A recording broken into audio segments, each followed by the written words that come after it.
Hello students, in this video we are going to take a very important topic that is pure rolling. Pure rolling के बारे में हम देखेंगे, वो भी इंक्लाइन प्लेन के ऊपर। जब कोई ऑब्जेक्ट रोलिंग मोशन करता है तो उसका सेंटर मास का एक्सेलरेशन क्या होता है, वो बॉटम मोस्ट पॉइंट पे पहुंचता है तो उसकी वेलोसिटी क्या हो जाती है सेंटर ऑफ मास की, उसकी एंगुलर वेलोसिटी क्या हो जाती है, कितना फ्रिक्शन रिक्वायर्ड है आपके इंक्लाइन प्लेन के सरफेस पे कि वो आसानी से प्योर रोल कर पाए। ये सारी चीज़ों को हम देखेंगे और ये टॉपिक बहुत ही रिलेवेंट और बहुत ही इंपॉर्टेंट है जेईई एडवांस के लिए। ठीक है, तो शुरू करते हैं। शुरू करने से पहले हमें क्या देखना है, प्योर रोलिंग और incline plane, inner incline plane. ठीक है, तो प्योर रोलिंग देखनी है हमें। तो सबसे पहले रोलिंग क्या होती है।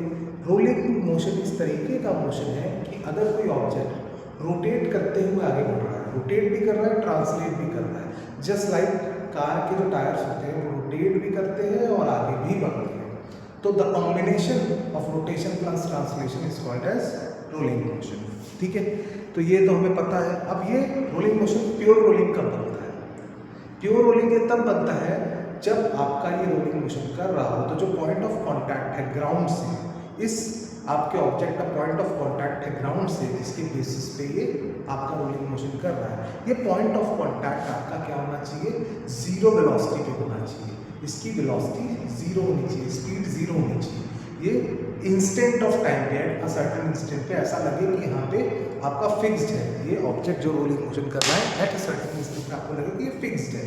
ठीक है, इसके अबाउट ये ऑब्जेक्ट रोटेट कर रहा है ऐसा लगे। अब हर आपके समय के पहलू में ये बदलता रहेगा पॉइंट ऑफ कॉन्टैक्ट, बट ऐसा लगे कि ये इसके अबाउट रोटेट कर रहा है।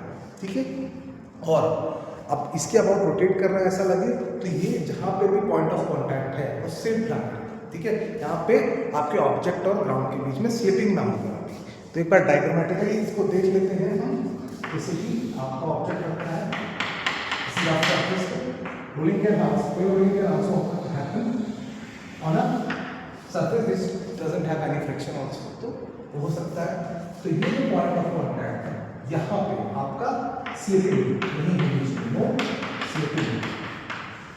तो स्लिपिंग नहीं होनी चाहिए, तो इसका मतलब क्या है, यहाँ पे जो फ्रिक्शन एक्ट करना चाहिए वो स्टैटिक फ्रिक्शन एक्ट करना चाहिए। तो जो फ्रिक्शन की जो वैल्यू है वो स्टैटिक फ्रिक्शन होनी चाहिए यहाँ पे। ठीक है, और यहाँ पे जो वेलोसिटी है, यहाँ की जो वेलोसिटी है वो स्पीड है जीरो होनी चाहिए। ठीक है, और अगर आपका सेंटर ऑफ मास की वेलोसिटी VCM है, ये ओमेगा एंगुलर वेलोसिटी से रोटेट कर रहा है, तो VCM और ओमेगा के बीच में रिलेशन होना चाहिए इस तरीके से, VCM has to be equal to r omega. This is the condition for flow. ठीक है, अगर इसके सेंटर ऑफ मास का एक्सेलरेशन VCM और इसको एंगुलर आपका एक्सेलरेशन अल्फा मिल रहा है इस ऑब्जेक्ट को, तो VCM से हम लिख सकते हैं यहाँ पे आपका ACM, इसको डिफरेंशिएट करेंगे with respect to time, we will get ACM and differentiating this omega because r is a constant, we will get alpha. तो this is also one of the conditions for pure rolling. तो आपके point of contact पे slipping नहीं होनी चाहिए, static friction वहां पे लगना चाहिए। आपका सबसे important condition for pure rolling VCM is equal to r omega होना चाहिए, ACM is equal to r alpha होना चाहिए। ठीक है, सो ये सारे चीजें together makes the rolling motion pure rolling. इसका इस्तेमाल करेंगे हम इंक्लाइन प्लेन में प्योर रोलिंग के मोशन को एनालाइज करने के लिए, बहुत सारी फिजिकल क्वांटिटीज के फॉर्मूलेज को निकालने के लिए, जो हमारे एग्जाम्स में डायरेक्ट पूछी जाती हैं। हम उस फॉर्मूले का इस्तेमाल करके उसमें आपके वैल्यूज को रख के अपना आंसर पास करेंगे। और भी जो भी डेरिवेशन हम यहाँ पे करने वाले हैं, उनमें जो स्टेप्स यूज होगा वो जेईई एडवांस की जो कॉम्प्लेक्स प्रॉब्लम्स आएंगी आपके लिए, which is not based on formulas, वो प्रॉब्लम्स इन स्टेप्स के जो मेथड्स हैं उन्हीं के मेथड से भी सॉल्व हो सकती हैं कभी कभी। तो that is why the derivation of the formulas which we are going to do here is very much important for your JEE advanced examinations. ठीक है, तो स्टार्ट करते हैं। सबसे पहले we have to consider a fixed incline plane. Incline plane को theta angle का है और इसका जो इंक्लाइन प्लेन का सरफेस है that is having coefficient of static friction से -। अब कोएफिशिएंट ऑफ स्टैटिक फ्रिक्शन हम नहीं लेंगे तो क्या होगा, मतलब अगर ये सरफेस अगर हम फ्रिक्शनल वाला नहीं लेंगे तो क्या होगा। अगर फ्रिक्शन वाला नहीं लेंगे तो ऑब्जेक्ट यहाँ पे है, वो क्या करेगा, वो स्लिप करते हुए आएगा, वो रोटेट करते हुए नहीं आएगा, it will not rotate while coming down, it will only slip. Why this happens, because आपका यहाँ से अगर हमने रेस्ट से इसको रिलीज कर दिया है, ठीक है, रेस्ट से इसको रिलीज कर दिया है और आप चाहते हो कि रोलिंग मोशन हो, आप चाहते हो कि रोटेट करते हुए नीचे आए, तो रेस्ट से रिलीज कर दिया है, ओमेगा 0 है और यहाँ पे ओमेगा 2 की सर्टेन वैल्यू होगी, ठीक है, और विच इज ऑब्वियस है कि नीचे आएगा रोल करते हुए तो तेज हो जाएगा, काफी फास्टली आएगा रोटेट करते हुए। तो आपको पता है विजुअलाइजेशन से कि omega 2 is greater than omega 1, ठीक है। अब ओमेगा को बढ़ाने के लिए कौन सी फिजिकल क्वांटिटी मौजूद होती है, एंगुलर एक्सेलरेशन। एंगुलर एक्सेलरेशन को होने के लिए टॉर्क होना चाहिए, ठीक है। अब इसके पास टॉर्क कहाँ से आएगा, टॉर्क आपका अगर इसके ऊपर ग्रेविटी लग रही होगी ना जी साइन थीटा, तो this can not provide torque about its centre of mass, because इसका क्या होगा, आपका सेंटर ऑफ मास का बॉडी हमेशा टॉर्क प्रोवाइड नहीं कर पाएगा। क्यों, क्योंकि आपका ये सेंटर पे ही लग रहा है फोर्स, तो सेंटर पे ही लग रहा है, वहीं से टॉर्क निकालेंगे तो टॉर्क 0 आएगा। अब हमने पहले मान लिया था कि फ्रिक्शन है ही नहीं, तो फ्रिक्शन तो नहीं, ठीक है, तो टॉर्क तो है ही नहीं, तो टॉर्क तो है ही नहीं भाई, तो आपका अल्फा भी नहीं होगा, आपका अल्फा भी अवेलेबल नहीं है आपके पास, तो ये पॉसिबल ही नहीं है, तो mathematically it is not possible, ठीक है। तो हमें फ्रिक्शन यहाँ पे लेना ही पड़ता है, और फ्रिक्शन की जो डायरेक्शन होती है हमेशा मोशन होगी, मोशन के ऑपोजिट रहेगी। अब ऑपोजिट क्यों रहेगी यहाँ पे, ये देखिए, अब आपका ऑब्जेक्ट अगर ऐसे रिलीज करोगे तो ऐसे रोटेट करते हुए this will rotate like this, ठीक है, और इसी डायरेक्शन में अपनी एंगुलर वेलोसिटी को बढ़ाएगा, एंगुलर स्पीड को बढ़ाएगा। अब इसी डायरेक्शन में एंगुलर वेलोसिटी को बढ़ाना है तो इसी आपके डायरेक्शन का टॉर्क चाहिए आपको, ठीक है। तो इस डायरेक्शन में टॉर्क चाहिए, अगर हमने फ्रिक्शन ऐसे लगा दिया तो दिस आपका इस तरीके का सेंस वाला टॉर्क मिलेगा हमें, which will repel the angular velocity. अब वो रिपेल करेगा एंगुलर वेलोसिटी जो ऑलरेडी नहीं है, वो और कम हो ही नहीं सकती, ठीक है। तो इस वजह से फ्रिक्शन को हमेशा बैकवर्ड ही लगना पड़ता है यहाँ पे, तो इंक्रीज द एंगुलर वेलोसिटी। अब ओमेगा इस डायरेक्शन में इस सेंस में आपका बढ़ाना है, तो टॉर्क हमें इस सेंस में लगाना है।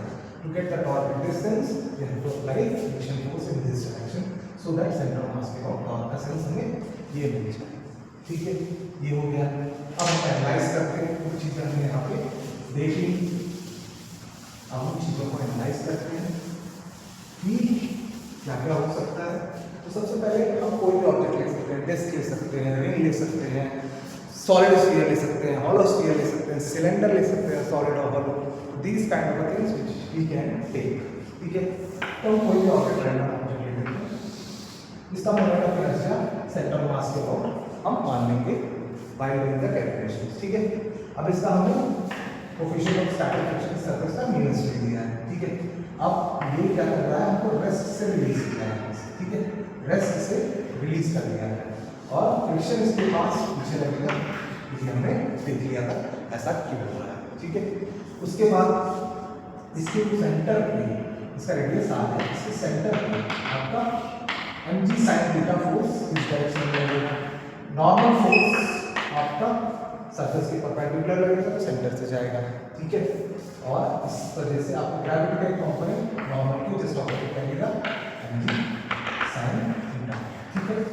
तो इसका जो ट्रांसलेशन मोशन होगा, ट्रांसलेशन मोशन में आपका कौन दो फोर्सेस इन्वॉल्व है, mg sin थीटा इस डायरेक्शन में ट्रांसलेशन होगा और f, तो ट्रांसलेशन मोशन होगा आपका इस डायरेक्शन में, उसके लिए फोर्सेस है mg sin थीटा जिसको अपोज कर रहा है f फ्रिक्शन माइनस f, और इट विल गिव सपोज आपका इसका मास है, इसको सेंटर ऑफ मास का एक्सेलरेशन दे रहा है, मान लीजिए ac, centre of mass is having an acceleration ac and it is trying to rotate like this, ठीक है, व्हाइल कमिंग डाउन, ठीक है। अब हम टॉर्क ले लेते हैं, उसके बाद टॉर्क ले लेते हैं आपका f की वजह से टॉर्क को ले लेते हैं, टॉर्क हमारा आएगा फ्रिक्शनल फोर्स की वजह से, टॉर्क आएगा Fr, ठीक है, टॉर्क आ गया हमारा Fr। अब प्योर रोलिंग में टॉर्क और आपका एंगुलर एक्सेलरेशन के बीच में एक रिलेशन होता है, that is torque has to be equal to I, that is आपका moment of inertia and alpha is the angular acceleration. We can use the condition for pure rolling for torque, that is torque equal to I alpha here। तो torque को हम I alpha के बराबर कर देते हैं। I कौन सा लेंगे, सेंटर ऑफ मास के अबाउट लेंगे, बिकॉज हमने टॉर्क भी वहीं से कंसिडर किया, ठीक है। तो this is about centre of मास। तो हमारे पास आ गया एफ आर बराबर आई। अब हमने कंडीशन देखी थी प्योर रोलिंग में ए और centre of mass is actually equal to R alpha just like V C M is equal to आपका आर ओमेगा। तो सेंटर ऑफ मास का एक्सेलरेशन अल्फा की वैल्यू बढ़ा सकते हैं A C M by capital R, यहाँ पे रख देते हैं। एफ आर बराबर I A C M by R, यानी एफ की वैल्यू आपकी आ गई I A C M by R square, ठीक है। This is the value of friction. अब इसमें हम इसमें रख देते हैं फर्स्ट इक्वेशन में to get the value of acceleration of centre of mass. Centre of mass का एक्सेलरेशन अगर हम निकालना चाहेंगे तो उसकी वैल्यू रख देते हैं इसमें।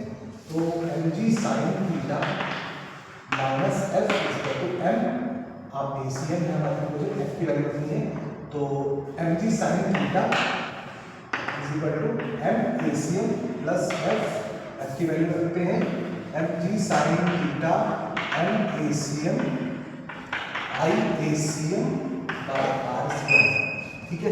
तो अब G sine theta is equal to, या आपका G sine theta M cancel कर दे रहे हैं, हम यहाँ पे डिवाइड कर देंगे, तो इसको हम लिख सकते हैं A C M 1 plus I by M R square. We have divided the whole equation by M, ठीक है। उसके बाद आपका ये ए सी एम हमारा क्या आ जाएगा, G sine theta 1 plus I by M R square, ठीक है। This is our acceleration from centre of mass for centre of mass, ठीक है। अब इसकी वैल्यू को हम आगे लिख लेते हैं, which can be greater I A C M by R square, ठीक है।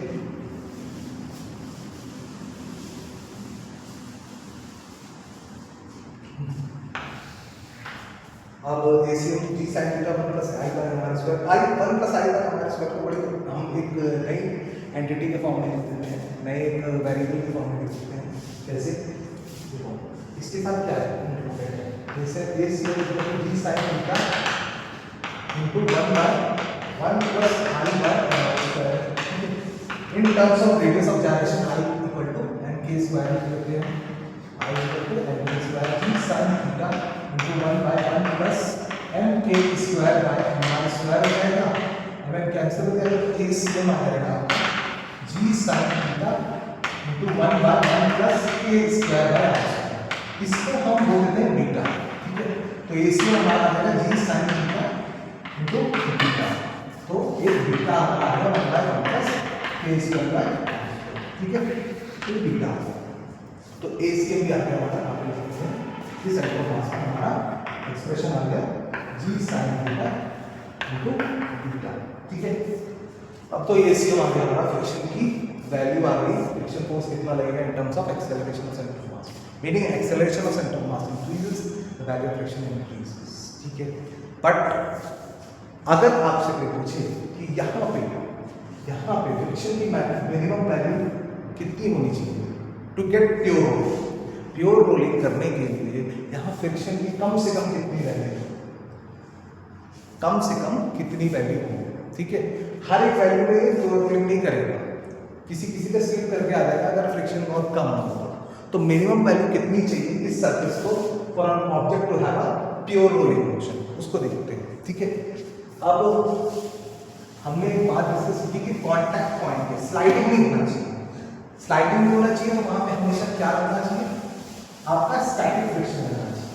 तो स्टैटिक फ्रिक्शन अगर लगता है तो आपकी प्योर रोलिंग होती रहेगी। तो स्टैटिक फ्रिक्शन की वैल्यू जब तक यहाँ पे रहेगी तब तक यहाँ प्योर रोलिंग होगी, मतलब हमेशा आपका जो एफ है वो आपके स्टैटिक फ्रिक्शन से कम रहेगा या उसके बराबर है, तब तक यहाँ पे प्योर रोलिंग रहेगी। स्टैटिक फ्रिक्शन के अंदर इसकी वैल्यू रहेगी तो प्योर रोलिंग होती रहेगी, ठीक है। तो एफ हमने क्या निकाला था, आपका एफ निकाला था I by A C by R square, ठीक है। तो स्टैटिक फ्रिक्शन की जो वैल्यू होती है वो कितनी होती है, म्यूएस मैक्सिमम स्टैटिक फ्रिक्शन की वैल्यू होती है ये, ठीक है। Mu s M G cos theta, because F S बराबर होगा म्यूएस एम एन, एन की वैल्यू mg cos थीटा के बराबर है, ठीक है। sin थीटा कर दिया हमने, इसको cos थीटा, ठीक है।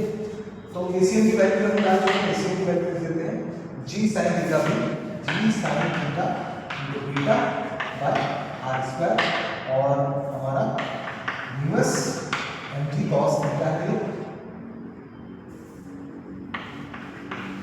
इनवर्स mg cos थीटा है, आपका g कैंसिल हो गया, ठीक है। sin theta by cos theta बन जाएगा tan थीटा, तो i by r square into m आपका, और sin theta by cos theta बनता है tan theta, and this is beta, this actually inverse has to be greater than और equal to this, ठीक है। अब i बाय r स्क्वायर है यहाँ पे, तो i बाय r स्क्वायर को क्या लिख सकते हैं, i को लिख सकते हैं mk स्क्वायर, i को लिख सकते हैं mk स्क्वायर, तो यहाँ पे बचेगा हमारा k square by r square into tan theta into beta less than equal to inverse, ठीक है। उसके बाद हम k square by r square की value in terms of beta करने की कोशिश करते हैं, तो यहाँ से अगर ये इधर आ जाए और ये इधर चला जाए, तो 1 plus k square by r square has to be equal to 1 by beta, meaning k square by r square की वैल्यू होगी 1 by beta minus 1, that is 1 minus beta by beta, ठीक है। तो इन k square by r square के place में we can write 1 minus beta by beta, तो इसको यहाँ सॉल्व कर लेते हैं, तो हम लिखेंगे 1 minus beta by beta in terms of, in place of k square by r square, tan beta मौजूद है हमारा, और बीटा भी मौजूद है, less than equal to inverse, this is the value, beta का value 1 minus beta into tan beta, आपका inverse इससे बड़ा होना चाहिए, इसके बराबर, तो minimum value coefficient of static friction की मिनिमम वैल्यू क्या होनी चाहिए, minimum value coefficient of static friction की होनी चाहिए 1 minus beta tan beta two have pure rolling of an object. मान लीजिए इससे आपका एक और कंडीशन आ गई, हमारी फॉर्मूला आ गया for a object to have a pure rolling. मान लो आपको दे दिया है एग्जाम में कि भाई ये डिस्क है, डिस्क का बीटा आप निकाल लोगे, because beta is actually equal to 1 by 1 plus k square by r square, और k आपका डिस्क को पता होता है, डिस्क का पता होता है, ठीक है।